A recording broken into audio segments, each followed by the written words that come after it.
Welcome to our YouTube channel Herin Electronics, making electronics easy. I'm Swati and today we shall discuss about capacitance. Capacitors are one of the most basic and important components used in every circuit. Capacitor is a device that stores electrical energy in an electric field. It is a passive electronic component with two terminals. The effect of capacitor is known as capacitance. These capacitors are available in many sizes and shapes.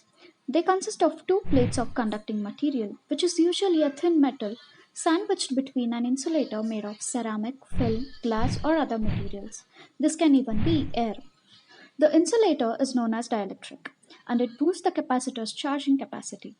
Capacitors are sometimes called condensers in automotive, marine, and aviation industries. Capacitors and batteries both store energy. While batteries release energy gradually, capacitors discharge it quickly. Capacitance can be given as the ratio of the charge stored to the voltage across the capacitor, that is, C is equal to Q by V. Capacitance is measured in farads.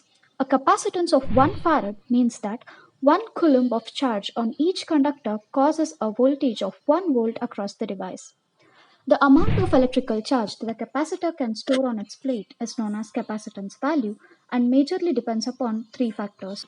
These factors are surface area, distance, and dielectric material. Surface area is symbolized with letter A of two conductive plates which makes up the capacitor. Larger the area, greater will be the capacitance. Distance symbolized with letter D between the two plates. The smaller the distance, greater will be the capacitance. Dielectric material is the material which separates the capacitor two plates called and filled in between called as dielectric. Higher the permittivity of the dielectric, greater will be the capacitance. Based upon these three parameters, capacitance can be given as epsilon naught into A divided by D, where C is the capacitance, epsilon naught is the electrostatic constant, A is the area, and D is the distance between the plates. There are many types of capacitors. Majorly, ceramic capacitors have a ceramic dielectric. Film and paper capacitors are named for their dielectrics. Aluminium, tantalum, and niobium electrolytic capacitors are named after the material used as anode and construction of cathode.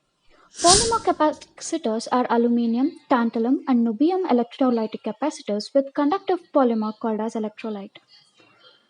Applications of capacitors are: sometimes capacitors are used to store charge for high speed use. That's what a flash does. Big lasers use these techniques as well to get very bright and instantaneous flashes. Capacitors can also eliminate ripples. If a line carrying DC voltage has ripples or spikes in it, a big capacitor can even out the voltage by absorbing the peaks and filling the valleys. A capacitor can block the DC voltage. If you hook a small capacitor to a battery, then no current will flow between the poles of the battery once the capacitor charges. However, an alternating current signal flows through the capacitor unimpeded. That's because the capacitor will charge and discharge the alternate current fluctuates, making it appear that alternate current is flowing. It was all about capacitance, friends. If you have any doubts and queries, do use the comment section below. If you liked the video, give us a thumbs up and subscribe to Herin Electronics. Herin Electronics is a leading manufacturer of PCB boards and designs, IIoT products, and embedded systems. We also distribute electronic components all over India in reasonable prices. Do visit our website www.herin.in and all our social media using the links given below in the description box. Thank you.